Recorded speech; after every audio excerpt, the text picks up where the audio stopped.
It's like I fell through the trapdoor. That bit was sick, and I remember writing that and kind of being a little spaced out, like, yes, this is gonna fucking rip. What's up, Lightweights Podcast? Today's guest, we have Ben Barlow, lead singer of the band Neck Deep. I met up with him here at a show in LA, and we got to talk all about the new album. Honestly, we booked all that stuff before we booked any shows, and That's so funny. yeah, that was honestly one of the smartest things we ever did. And the footage from those shows, like, I think got us a record deal. Ben spills some truths about how it almost didn't happen. Did the album almost not come to life? Very nearly, yeah. It was a pretty serious conversation. His biggest influences, encounters with Seth Rollins from WWE. He was hanging out. He was like pouring beers down people's throats while we were getting tattooed. And everything else in between. If you don't know, Neck Deep has been a band for almost 14 years. They have 5 albums, and they just came out with their brand new self-titled album, Neck Deep. So if you don't know, my name's Joe. Thanks for clicking on the Lightweights Podcast. Make sure to subscribe, as we have tons of other artists that you might be a fan of. Do it for a part of me. Do it for December. Enjoy this episode with Ben from Neck Deep. Beginning of tour, you just re-entered the Billboard Artist 100 chart. Self-titled album, out now. How are you doing? Good, man. It's good. It's good to be back, active, playing new stuff. Like, I feel like COVID set us back a couple years, literally. So it's good to be like back up to speed. And yeah, everything's been super fun. So yeah, stoked. How's the audience been receiving the new songs? Really well, actually. Yeah, like the singles are going down super well. We're playing around with some other stuff at the minute, just like taking some stuff in and out of the set to see how it goes. So, but generally it fits in real well with the old stuff, especially Dumbstruck. Dumbstruck's going down super well. Bricks, they're already like big live songs. So yeah, stoked. Are any of the new songs now the closing song? Oh, nah, we're still closing on In Bloom. It's a nice sing along. It rounds things up nicely. So yeah, we still play the hits as well. We're trying to. People will always complain, is what it is. We got so many songs now, and like we have such a split fan base on like which is their favorite. I think Life's Not Out to Get You's everyone's like unanimous, like that was their favorite Neck Deep record, and I think there's a lot of nostalgia tied to that, which is cool. But we've always got fans asking for different stuff. It's always like, play more Wishful Thinking. And then when we play it, nobody cares because it's just like a few people online who are like, play that. Do you have a favorite album to listen to versus playing live? I'd probably be biased to say the new stuff because I'm always just going to kind of be obsessed with the last thing that we did. I don't know. It's weird, man. Like we did a signing in a store the other day and like they were playing just like a random Neck Deep playlist, and like some of the songs I think like have really held up well, and then some of them I'm like, damn, we're such better songwriters now, you know what I mean? Like, and I think a lot of those songs that people love, and I'm just sat there like, damn, my voice sounds so different. We were like so young when we wrote this kind of thing, you know what I mean? So I think that was kind of the beauty of Neck Deep in a way as well, is like we kind of grew up doing this. Everybody kind of saw us as like teenagers, like being vulnerable and like trying new things, you know? So I think people get attached to that, but I love the new stuff. I think where we're going and kind of the point that we're at as songwriters is probably the strongest it's been. So yeah, I'm just stoked to keep riding this train. I think we hit on something cool with this record and just kind of take that a little further. I think I hope that some of our later stuff will, you know, not replace some of the older stuff, but will mean as much to people as will connect as well, I guess, with as some of the older stuff. So, but yeah, I think this is definitely the first step in that for sure. You're now a band for 12 years. Yeah, that's crazy. Yeah, it's taken a minute for us, I think, to like kind of get to grips with like, oh damn, like for a long time we were like this new poppin' band, and like I think for a long time people saw us as that for a while, and then all of a sudden, again, I think post-COVID, because we kind of lost a couple years, it was like, oh, they've been around for 10 years. That's like, you know, maybe they're still kind of still successful. So it's like we've kind of transitioned into being this like kind of new, if you know kind of band to like, you know, like pretty staple within alternative music, I guess, and still got room to grow. So find ourselves in kind of a cool position, I think. Is there a song or an album that you think really pushed it for you? Yeah, definitely Life's Not Out to Get You. That was definitely the record that like I think we wrote some songs that like genuinely meant something to people and did exactly what we'd hoped to do, and I think it didn't sound like anyone else, kind of defined our sound a little more. It was less scrappy, and yeah, I just think very memorable songs for people. So yeah, I think that will forever kind of be a big cornerstone record for us, which is important. You got to have those records as a band, you know, and I think it's good to have a big catalog that like everything is a little different, or you can see that development and jump back to older stuff, but you know, the newer stuff still kind of holds up as well. I think of bands with like long careers, like I think of like the Chili Peppers with that sort of stuff, and I even think of Blink to a degree with it as well, because like Blink, it took 3-4 albums I think before they did stuff. Chili Peppers had like a bunch of albums before they like reinvented themselves in the early 2000s and like had all these, you know, great records that, you know, are now their staple records. So it's like, I think we're just at this point now where it's like, if we can keep writing great records that people love, and kind of remember what people love about us, then yeah, I think we'll be onto a winner. I don't see why we can't do this till we're 40, you know, maybe older. You grew up listening to Blink. You mentioned in a previous interview too that you went to Busted shows. Yeah, oh god, yeah, that was my first, like, I think Busted was probably, again, I was like 8 years old, so I was kind of like, I knew it wasn't like American kind of really authentic. I knew that it was like more pop, geared towards a kind of British pop audience, I guess. But for me to just kind of have that as a little kid was really cool. And so my sister who's like way older than us and who was, you know, a child of the 90s and the early 2000s, so anything sort of like boy bandy or poppy or pop culture she was super onto, so she took us to see them. And I think even getting that experience of seeing a big like rock band early was cool. But then yeah, Busted was a, yeah, I think they were a cool band at the time, for sure. I loved the 2 records that they put out as a kid. They were great. Yeah. It's so funny because I played pickleball with James. Okay, nice. And we were listening to your album, and because you did a feature on their new album. Yeah. How'd that go down? That was great. Honestly, that went down super, super well. Obviously, they got a #1 with that record, so it shows that, you know, Busted really was like a moment that people loved. And I think even the new stuff that they're writing is pretty cool too. And like, yeah, it was just a case of, do you want to do it? Yeah. And luckily they asked me to do my favorite song as well. That's awesome. Yeah, because I could always hear Blink, and I can always definitely hear like all of my influences in Busted 100%. And so that one was one that I used to like play on acoustic all the time. And it was like one of my go-to like teenage, like, oh, I'll play Busted song. Yeah, it is what it is. I'm not shy. I've never claimed to be cool. I like Busted when I was a kid, but hey, I think all of that influence at such a young age is kind of what got me here, I guess. Your new album just came out. So what anticipation was there before, and how do you feel now that it is out to the public and people are perceiving it incredibly? I don't know. In a way, I think like there wasn't like a ton of pressure on us to make a record. I think maybe internally we were like, we knew what we wanted to do with this record. I think like fans are just happy that it's fast, energetic pop punk again, and we're kind of having fun with it.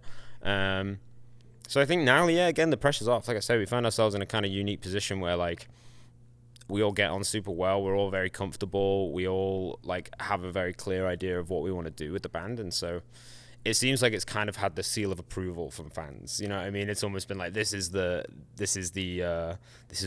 we want to see from Neck Deep. You know, because we do read stuff, and Seb long before he was kind of in the band, ran like a lot of our social media and was very much like the dude behind his computer. He was making all our records, so he was always very in tune with what forums were saying and this kind of stuff. And generally, it's good. You know, I think we're yeah, it's got the Reddit seal of approval for the most part, I think. Did the album almost not come to life? Very nearly, yeah. It was we had some pretty serious conversations, and more of this, like, we knew that we could do it, and we knew that deep down all of us were feeling the same sort of thing, and we knew that we could save this record. But it was like, for a minute it was pretty ropey, and we did waste like, so it took a while. I think it maybe could have ended up being a little bit longer had we have like not lost like a month or so in the middle of everything, you know, like more tracks. Yeah, I think maybe could have got 1 or 2 more out, but it's always good to have a couple in the vault. Ooh. Anyway. And like, we're not the type to be like, we're gonna put songs on there that we haven't had the time to like really give everything to, because we pushed it, you know, I think we probably pushed it back a couple months at least from when it was originally meant to come out. So just how things worked out. But yeah, we had to kind of wrangle things right in the middle of the process. Had to go and sit in a coffee shop and kind of have some real conversations and feel awful for a day or two, and then pulled it together back at home though. I think like ultimately ended up being what the record needed, because that's how we used to make records anyway. It was sitting in Seb's bedroom and all kind of crowding around him on a computer and just throwing ideas around and making the songs good. So kind of being able to do that in our own space. We have like a warehouse now that we store stuff and just hang out in. And so, yeah, that ended up being, I think, the kind of essence of the album was the fact that we could go and do that. Yeah, because you guys were recording. You didn't like the way it was sounding. So you scrapped it, started all over again. How far into the process were you guys where you realized this just wasn't working? Relatively quickly. I think it was like 10%? Yeah, maybe yeah, I'd say it probably was about 10% of the way in, but we knew kind of straight away as well, like we weren't super we were out in the valley, like way up in like Calabasas, and it sucked up there. Like not a lot happening around there. Sorry. Yeah, and that's coming from a guy who lives in North Wales. And I was like, damn, there's not much to do around here. But I don't know. It was okay. I mean, I don't want to be one to complain, but we were kind of like isolated a little bit. Like the vibe, like as much as like the things weren't sounding the way that we wanted to, just like the vibe just felt off. It just didn't feel like the place that we wanted to make a record, I don't think. And again, you know, that stuff is super important. I think what you surround yourself with is definitely going to be conducive to making good music for sure. And if we weren't having the best time, it was kind of like, look, well, let's get comfortable. Let's be able to go home after the studio every day. Let's be able to bring our dogs in. Let's be able to just do whatever we want. So, yeah, definitely paid off. It felt ropey for a minute. At first, we were like, damn, this is a lot, especially for Seb to produce a whole record is a lot of work, so props to Seb. But yeah, I think it's the way forward. Did he pre-produce it too?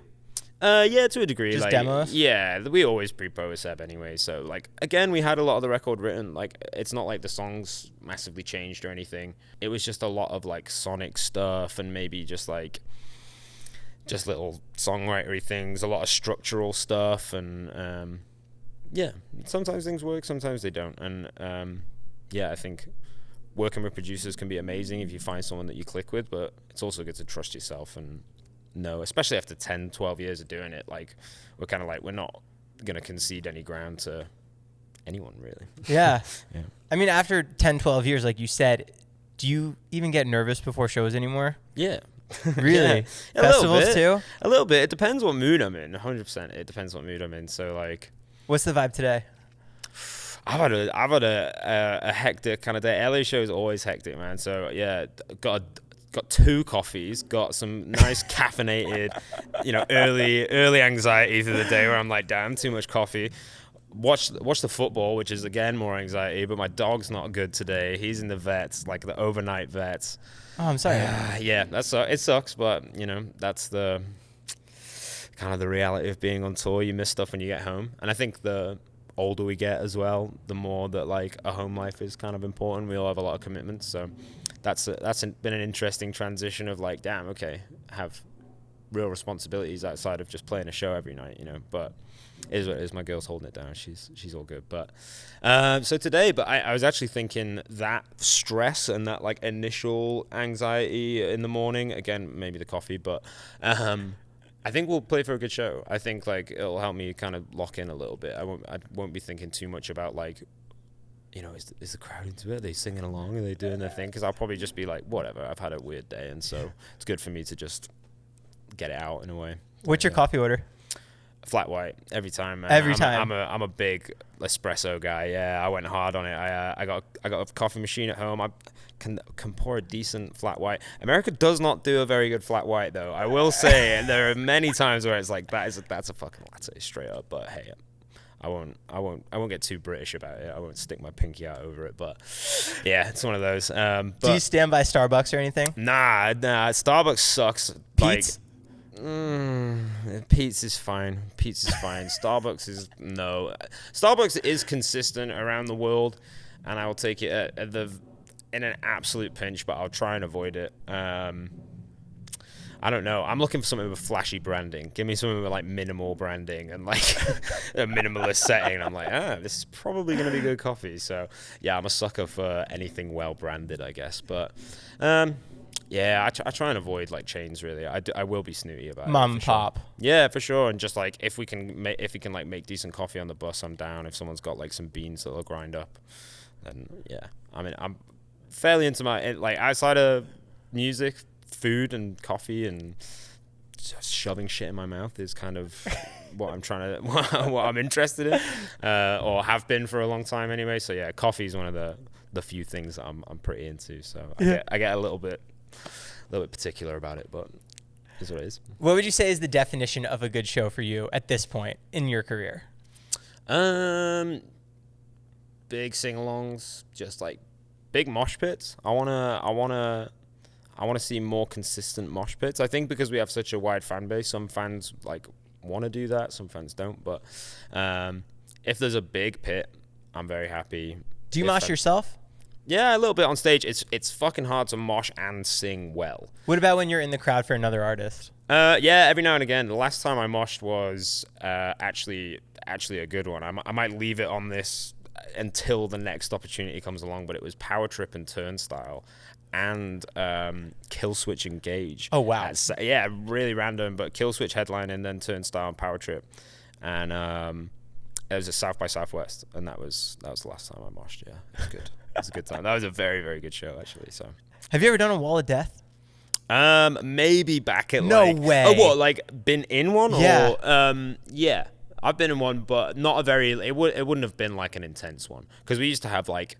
See, this is the thing as well with the rise of like emo night and shit around here. Like, we've had terrible like budget versions of that in the UK for so long, like rock and emo nights. I think emo night turns it up and does it really, really well, and just the fact that it's an event that people are into is cool. But shout out TJ. Yeah, we love it. I've honestly had some wild times at emo night, but we've had them in the UK for a long time, and so coming over here and seeing emo night is kind of crazy. But I would have done a Wall of Death at like, they used to be so popular in the UK that we had under 18s like hot like metal. It was called Rebellion, where people just went to like mosh and hang out, I guess, and would have done a little one there. But I think my like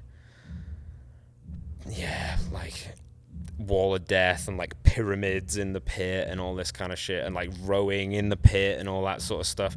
I'm not the biggest fan of all that sort of stuff. It feels like you're disrespecting the pit. You know what I mean? I feel like you should be fucking throwing down and that's it. You should just be going hard, and like doing all this crazy shit was like, yeah, kind of got over it. Wall of Death is okay every now and again. I don't think Neck Deep will ever do a Wall of Death. We're not really a Wall of Death band, but when we were Young Fest. Maybe. Do it for a part of me. Do it for December. But nah, I'm these days definitely not. I'm not trying to get anyone too fucked up. Who goes harder, the UK or America? Generally, I'd say the US. For sure. Really? Yeah. What region? Oof, I would say East Northeast. Coast. Yeah, Northeast, like Philly, Jersey, New York, Boston. What is it about that? I think the culture is very heavily embedded in there, and I think from the drive-through days, probably, and I think just like hardcore as well, and punk has always been so prevalent out there. I think the show culture of like no barriers, stage diving, moshing, crowd sing along is inherently kind of, I'd say they're in California anyway. I'd say they're slightly different, but the East Coast definitely feels like has like a bit more grit about it. It feels a little harder for sure. I think California maybe feels a little bit more like fun and a little bit more like wild, but East Coast definitely feels like more intense and like maybe even that they like connect with the music more. I don't know. It's maybe not. I don't know, but they definitely go harder. Definitely. Philly in particular is one of our favorite cities to play. And Jersey, we always kill it in Jersey, so they always tend to be the wildest shows. Florida can be crazy too, but Northeast takes it, I think. You being from the UK, did you have to learn all of these different cities and regions? Yeah, but I'm a weird, I quite like geography, and I quite like I like knowing where we are on a map and stuff. So as soon as we like started touring out here, I was like, oh, I know this place and this place, and this place is close to this place.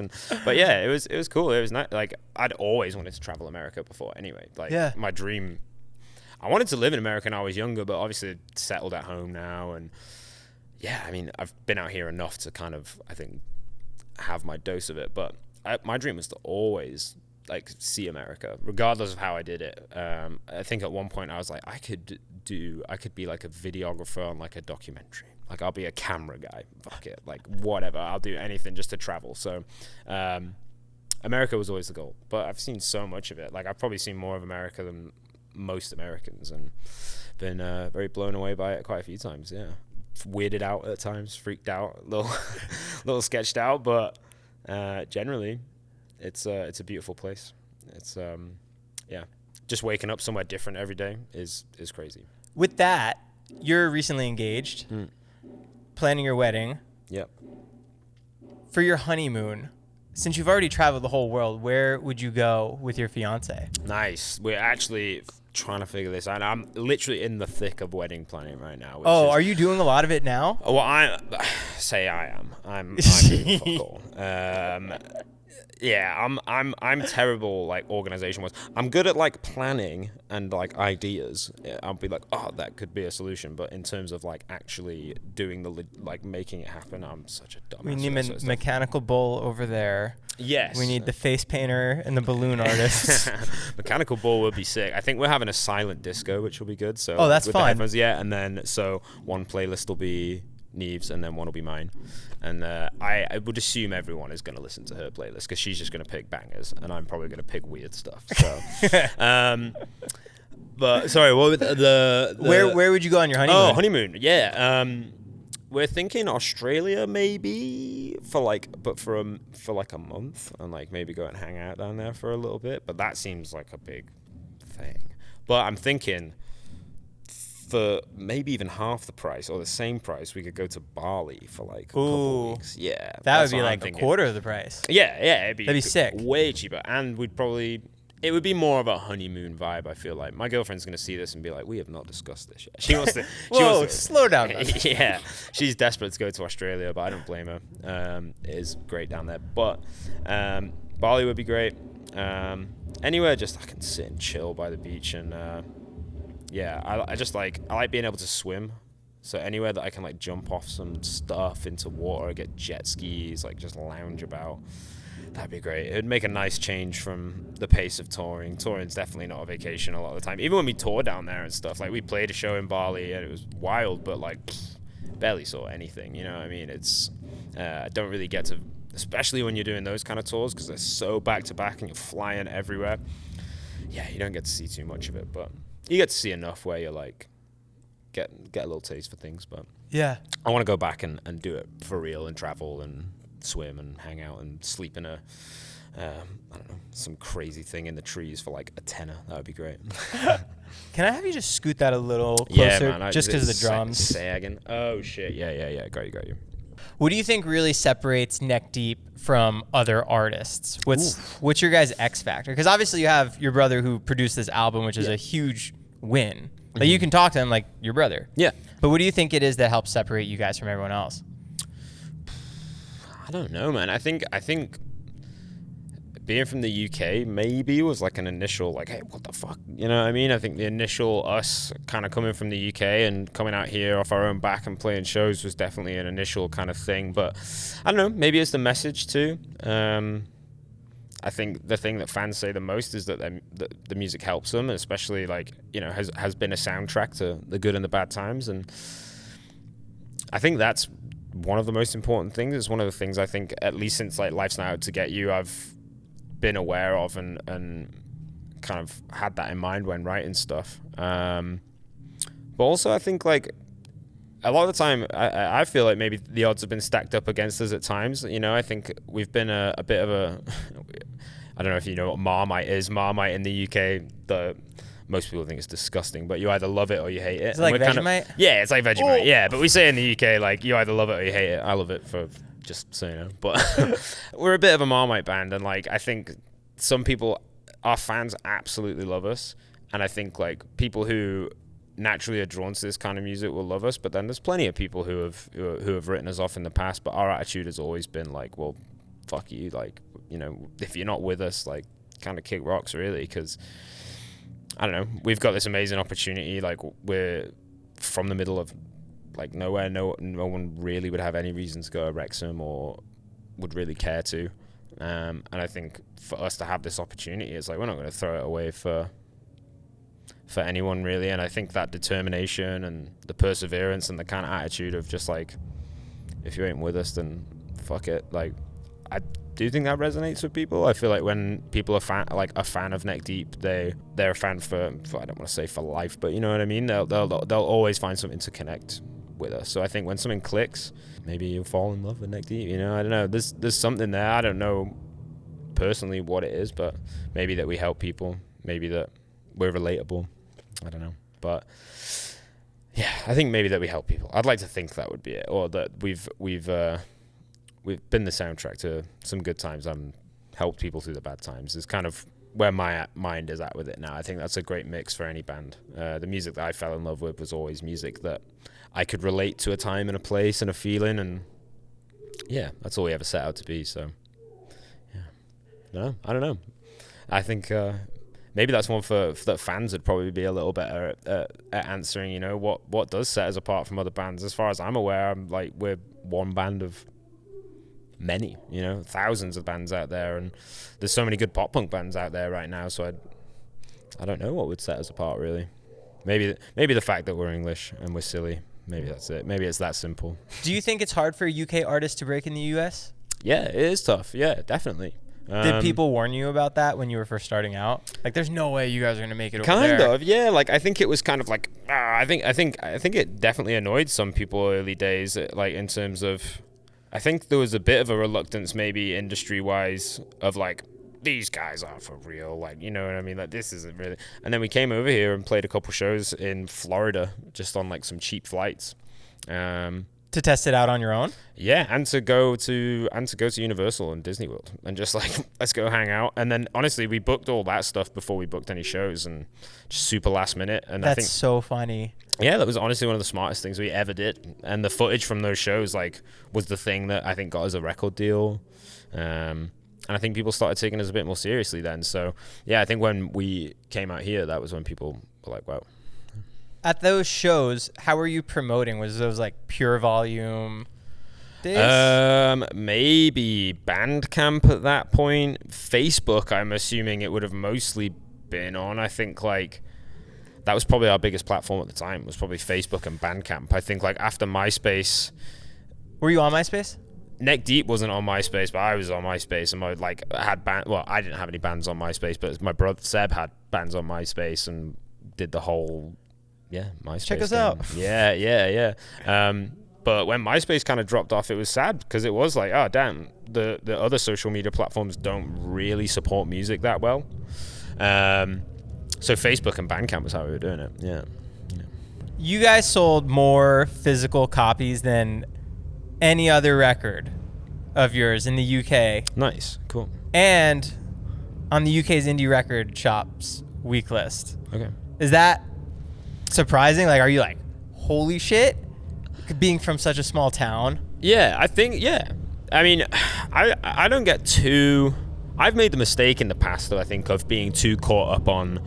I don't know if this is going to sound fucking crazy, but... Feel it! Yeah, fuck it.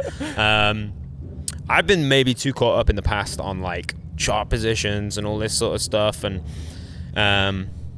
Does that really even matter anymore? No, that's exactly what I learned, was just like, it doesn't matter. Like, all that matters is that your fans resonate with it. Like, so much of that stuff is so out of your control, and especially now with like, we were doing pretty well in the charts. I think we were like second under Green Day for a minute, and then it's just like, you have Harry Styles and Taylor Swift. Taylor Swift always comes along and fucks us up every time.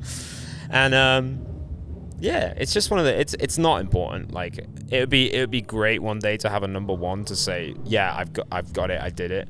But I think ultimately there are some unbelievable bands that never even come close to having a chart anything, you know. It'd be nice, but yeah, I think from my own experience, chasing that stuff can kind of lead you down a bit of a rabbit hole, and I think it's better to just do it for fans more than anything. Was this the self-titled album because this is Neck Deep? Yeah, we had a bunch of good album titles, I thought. Anyway, like, which one are your favorites? I had Asses to the Masses. I was dying for that one. I was like, I would have died on a hill for that.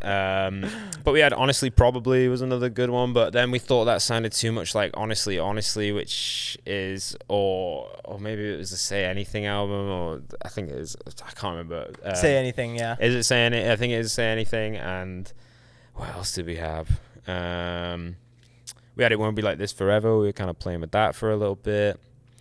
Godspeed Little Sinner was another one, but it was like, and then we suggested just the self-titled, and if there was ever going to be a record that we did it, like kind of going back to our roots and kind of doing something that was so true to ourselves, then sure, let's play the self-titled card. And it's kind of worked out quite nicely. It's maybe given us like a nice basis, I think. Yeah. Almost like a little statement from us of where we feel like we're at, as, you know, like us saying like this is who we are and how we want to sound and how we want to do things. So yeah, made sense. But I'm still pushing for Asses to the Masses. Next album. Next one, Asses to the Masses Part 2. I think it needs to be called Part 2 because it can't. Yeah, this is in the back of my mind. This album's kind of called Asses to the Masses, kind of. That's what we're gonna call it on the down low. Yeah, if fans want to start calling it that, then cool. I'll take that as a win. The rest of the band will hate it, but I'll take it.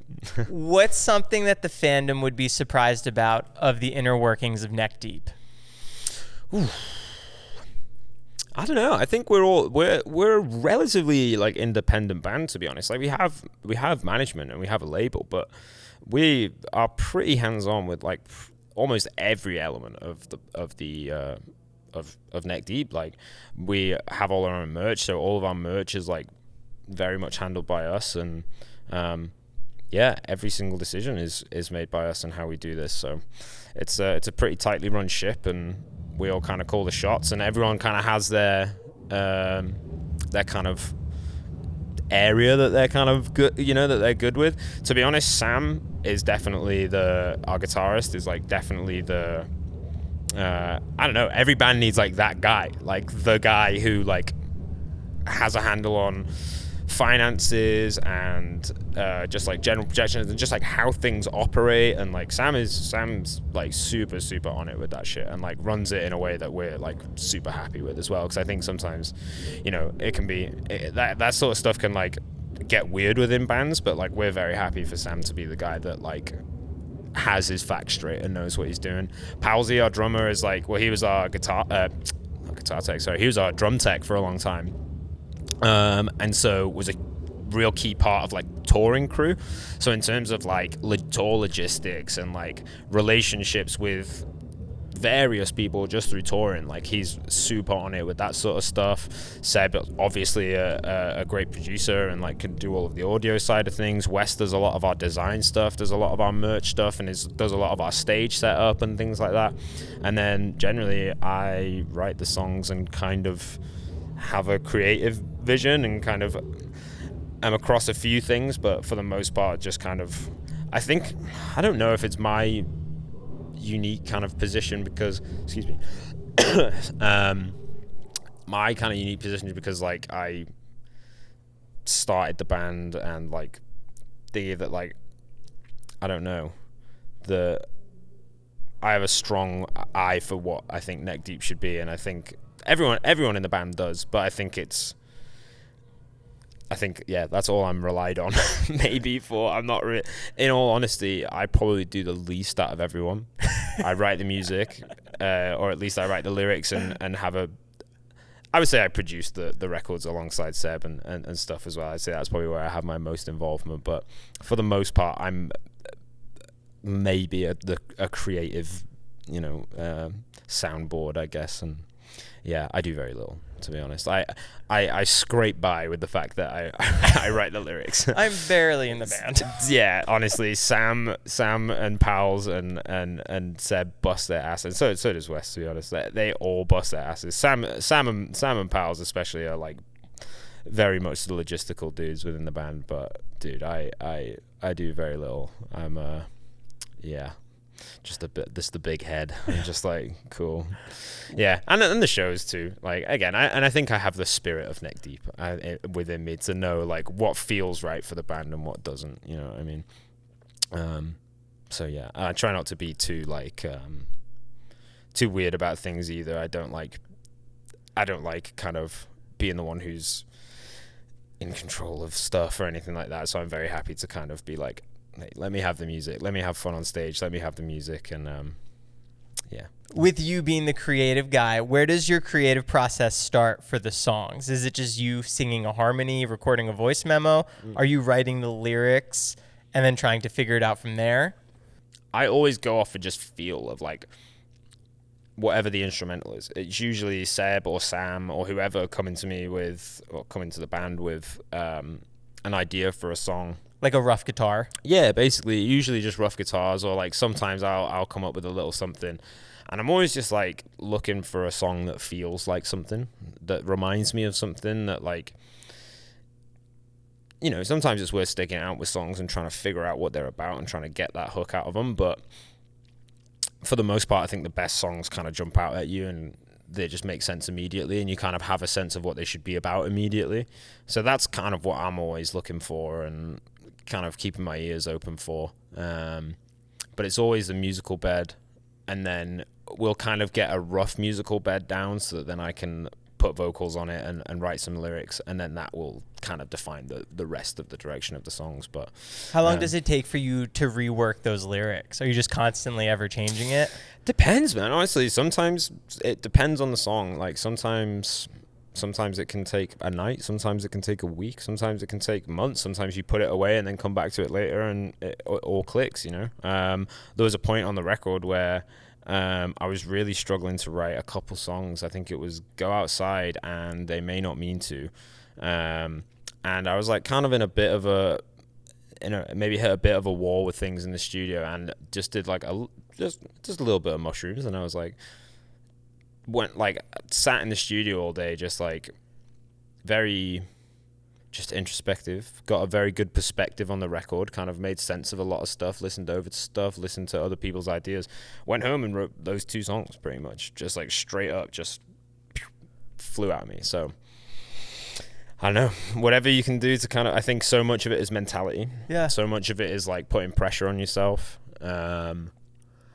And maybe to an extent, like writing or like holding back, I feel like maybe is where I sometimes I stumble, and I think I kind of get stuck. So I think that experience helped me, you know, not hold myself back so much, and kind of just was like, be honest and, you know, say how you feel. And especially on a song that's like They May Not Mean To, which is like kind of about my parents. It's like, I want to do this right. I don't want to just like, you know, shit on my parents. I love them. So, but like, how do I write a song that like describes that relationship? And yeah, I feel like that helped get it there. And then with Go Outside as well, I think I wrote the bridge for that bit, and I absolutely love the bridge in that song. It just reminds me of like kind of mid-noughts, like kind of emo post-hardcore almost. It's like I fell through the trap door. That bit was sick. And I remember writing that and kind of being a little spaced out, like, yes, this is gonna fucking rip, and just being stoked. And you're always looking for that too, like you know when you have a little breakthrough with a song, because you start, honestly, it feels like anxiety sometimes when I get a good idea. I'm like, fuck, this is a good idea, shit, like I need to do something with it. And I was kind of getting a little bit of that. So yeah, it's all, you know, you got to take your time with it, be patient, and go easy on yourself, and don't hold back, I think, is what I learned through writing this record, for sure. Were all of these songs written for this record, or were any of them pulled from other demos?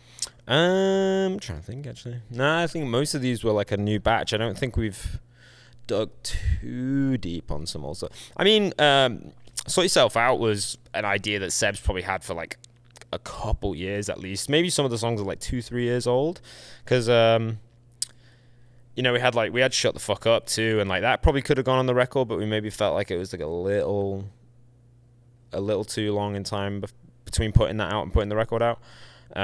But some of these songs were like part of that batch of writing. I'd say the first stuff we got was like Shut the Fuck Up, and then like Heartbreak, It Won't Be Like This. We kind of started playing around with then. So some of them are kind of old. Some of them are like maybe Pandemic. Some of them may be written, but a good amount of them were written kind of a couple months before the record, maybe, when we had the chance to get together and flesh them out a bit.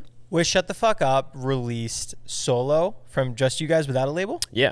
Oh, yeah. wow. So that was a cool period. Like, we're back on Hopeless now. We're re-signed, I guess. Sorry. And it's cool because, you know, I think labels now, Yeah, it's so different from when you first started. It is very different, yeah. And I think, again, with labels, what's important is having a good relationship there. I don't think major labels have never been an option for us. I don't think, like, heard way too many horror stories from that front. And you guys just never wanted to test it? Nah, just heard too many horror stories and, like, dipped our toes in the water a little bit. And even just by, like, speaking to people in that world, it's a completely different game, really. So we definitely toyed with going independent for a little bit. And we obviously really shut the fuck up, and we have all of our merch rights and stuff. And oh, wow. Yeah. So, that's cool. Yeah. Which is crucial, you know. It means that we can sustain ourselves outside of the music as well, because, like, God, making money off the actual music is good luck. Yeah, you know, unless you're on some crazy tailored deal with a streaming service, or, you know, you're just a gigantic 10, 12, 15 million plays a month or whatever, like, then you're probably not going to make a whole bunch off streaming, or not a significant amount compared to what merch does anyway. So that's very good for us to have, and we're in a good relationship with Hopeless now. I think labels are really beneficial, as long as it's mutually beneficial, you know. I think the just throughout musical history, labels have notoriously been sketch here and there. So I think as long as you trust the people you're working with, as long as the deal is solid and there's a mutual respect and a good working kind of relationship there, and there's no reason, you know, it's kind of like if it ain't broke, don't fix it for us. We could have gone independent, but it would have been quite a big shake up. It would have been a lot of time and effort on our parts. And like I said, I don't think Sam could take any more admin. So, yeah, I think it could be something that we look to do in the future. The option's always there. But I think working with a label that's going to work hard for you and, you know, just generally, you know, people that you trust as well is all good. So, with this new album, did anyone say anything about it that you were stoked about, or reach out to you like, Ben, this is fucking killer? Yeah. Well, Mark Hoppus he said about Bricks, he said it was his anthem of the year on his show. I was wow. Like, wow, that's crazy. I mean, long way to go, 2024 yet, but yeah, and he was just stoked on the record generally, like sent him the record and was very, very stoked with it. He ended his interview by saying we're going to write music together, so... Has that happened I'm waiting yet? for that call. No, I'm waiting for the call, but we've chatted a little bit online since. I think maybe, you know, this record will put us back on Mark's radar, and if at the very least, that's all I can hope for, to get some, you know, a nod from someone that one of my biggest influences is knows we're on the right path for sure. We're doing the right things. So and just generally, everyone. I don't think anyone's really, well, no one's gonna say anything bad about it. I hope, come at me, but everyone's been very nice, and I mean, it's a killer album. Yeah, I think if you like pop punk and you know the genre and you know the scene, I think you'll know that, like, this is, even if I do say so myself, it's pop punk done well. I think if there's one thing we do know, it's, again, the genre. Pop punk is a very fine line. It can very easily suck, but it can very easily be fucking some of the best shit, like the most emotive, just like energetic. Like, there's something about it when it's done right. It's like, I don't know if it's just me, but it something happy happens in my brain, which is nice. So I think we know the difference between good pop punk and shit pop punk, and I think even though we've probably straddled both sides of that for sure, I think this is us doing it well. So back in the day, a big positive or perk would be going on MTV.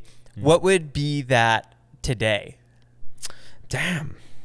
Is it a Spotify playlist? Yeah, I guess. Yeah, I think we've been on a couple that stuff does help, but I don't know. I don't really know. There's anymore? Not like any sort of live show. I guess maybe like a late night show occasionally. Like have you ever done any? I think we were on Carson Daly once, but we weren't like on the show. They just played a live performance of ours, which is kind of cool, I guess. Yeah. Got a random check for that once, which was cool. I like came in and it was like in this big like American envelope, and it came through my door and it was like, "You've got a check from America." And in the bank, like, yeah, I was on TV. But nah, we haven't done any of like the live shows yet, but that'd be good. I think, yeah, maybe just doing like, I don't know, any sort of televised event would be cool. We were on Fox News once. Performing live? No. I think it was literally just like local Fox News in Oklahoma. Oh, that's so on funny. Warped Tour. Yeah, it was like Warped Tour, Oklahoma. Like, you know, this is probably the most interesting thing that's happened here in 10 years or whatever. Here's Neck Deep or whatever. And I was like, hey, I'm Tulsa! on the fucking news. Yeah, it's fucking. I can't even remember what I said. It was one of those things. I think they probably showed like a second of it on the news or whatever. I was also on the BBC News one time as well when the first shows after COVID started happening. We played like the pilot festival. Download did like a quite a restricted test festival, and we got to play that. And I sat and talked to them for like 10 minutes, and then they used like 10 seconds of the thing. I was like, sick. Still kind of cool. We did it. So yeah, maybe making it on the news would be cool, but I don't know. Yeah. Do you have a favorite Warped Tour memory? It would be hard to pick a favorite. Warped Tour in general, I've been feeling nostalgic about Warped Tour recently. I've been thinking it's probably due a comeback. I think, you know, there's been a few things that have tried to fill the void that it kind of left, and I think a lot of them are really cool. I think, you know, obviously When We Were Young was great. Sad Summer does something cool every year. So, but I do think Warped was like the ultimate. It was the place. Like that was. How many years did you do on it? We did 3. Okay. We did 3. We played like a one-off on one of them. So we can technically say we did 4, but we did 3 full Warpeds, and they're the longest, hardest tours you're likely to do, especially for crew and like merch and stuff. Insane, man. Like 2 months straight, probably like 50 something shows, maybe more. I'm pretty sure at one point we had a stretch of shows that was like 2 weeks and no breaks whatsoever, and that's for like everyone working the festival.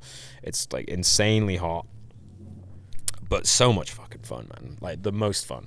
Like that's where you'll make all of your friends for the next like 10, 15, 20 years is by doing Warped Tour. And who'd you get the closest with? I got really close to Dan from Real Friends. He's the old singer from Real Friends, but obviously all the state champs guys, got very close with them. Ella Meadows, who used to sing for Transit, I got very close with, and she's awesome. We talked a lot about lyrics and songwriting, and I think connect very much on a similar level, and we look for the same sort of thing out of lyrics, I think. Yeah, those are the people that sort of stick out, but there are so many other people as well, that like people who are working for like a brand, or like merch guys, or like people working with non-profits and stuff like this. So you make connections everywhere, you know. One of my favorite things, actually, if I maybe did have some favorite Warped Tour memories, not specifically that I can think of. Oh, actually, one has sprung to mind. Seeing my boy Jake Willard getting double choke slammed through a table was awesome. Wait, what? Yeah. Where? It is what it is. Just in the back, just like where everyone's hanging out, like just around the back of the buses, just like. Were they goofing? Yeah. It was just, we were all hanging. Yeah. It wasn't a natural like bar fight. No, that would be dope. But wait, nah. You're into WWE, right? A little bit. Okay. I vicariously follow WWE through West, even though he's dropped off a little bit recently too. But yeah, I loosely know what's going on. Yeah. Got it. Because someone was talking about you writing a song for one of the wrestlers. Oh, maybe at some point. I know West is like relatively well connected with some wrestlers. Seth Rollins came to one of our shows once, which was sick, and we were all getting tattooed backstage, and he was hanging out. He was like pouring beers down people's throats while we were getting tattooed, and he was like, yeah, I think he was injured at the time, maybe. So yeah. But yeah, a lot of the wrestlers that we've met have actually been really cool. A lot of them like definitely fuck with pop punk, and just like alternative music in general is big. So yeah, been lucky enough to meet some nice wrestlers. Still yet to meet Steve Austin. He's the I want to meet Steve Austin or Foley. Then I'll be. Oh my God, Foley Foley would be yeah, sick. Mick Foley would be unreal. I don't think he's coming to a pop punk show anytime soon, but I don't think Steve Austin is either. But I'll take Seth Rollins. Who are the artists that you really grew up with, like those pop punk bands that you really cherished close to you? Aside from Blink's obvious, Blink and Green Day are obvious, but the Starting Line was super influential. Fall Out Boy, the first two Fall Out Boy records, was super influential to me as well. Newfound Glory, actually, probably above those two. The first two Newfound Glory records, even Catalyst as well, was like a super important record for me. Yeah, I went through the 4 Year Strong. I love 4 Year Strong when I was growing up too. Were you lurking on absolutepunk.net? I wasn't, man. No, Seb was my conduit for my music. Like a lot of the time, because before I started Neck Deep, like Seb was very much he was way more well known than I was for anything, and had been in bands locally. I was just Seb's brother. Everyone just knew me as Seb's brother, basically. At what point did you start singing? Probably when I was about 15 or 16, maybe. So yeah, I think when I started like kind of writing little acoustic songs, he was encouraging that, and I was always around him writing music for bands and like recording bands and stuff. So, but with music, Seb, like me and Seb would kind of find the same bands and kind of bounce them off each other. Valencia were another big one as well. I absolutely used to love Valencia. Yeah, that was like a super important record as well. There was a bunch of UK pop punk bands back in the day. Page, Me Versus Hero was sick. Used to love With the Punches. And then when the new wave of pop punk came along as well with like, I guess, yeah, like, well, Title Fight, I wouldn't necessarily say were pop punk, but were a very important band. I love Title Fight around sort of 2010, got into them, and then from there got into like the US pop punk scene at the time. Transit, again, one of those bands, Story So Far, Man Overboard. All that scene was like, yeah, like it felt like it was kind of coming back, and it was sick. That was when I think me and Seb were like, wow, okay, sick. People want to fucking listen to pop punk now, because in our little town, it was a lot more heavy stuff. It was a lot more emo, and yeah. And then, to be honest, once our local venue closed, it was like no one was really making music in our town. So, apart from West, our guitarist, his old hardcore band, and so basically it just pinched members of that band to do Neck Deep, really. So yeah, that was what we'd always wanted to do ultimately. But I think me and Seb both, even when, Seb was in little MySpace bands, it was always like I would rather be in a pop punk band. But I think around about the time we were playing shows, maybe like 2005, 6, 7, 8, maybe, it was very much like scene, emo, screamer. So no one wanted to do pop punk. And then 2010 rolls along, and it's like, okay, people are into this now, and yeah, took our shot. Did you collect CDs or vinyls or the DVDs, like the Blink Urethras? 100%, yeah. Blink Urethras, all the CKYs.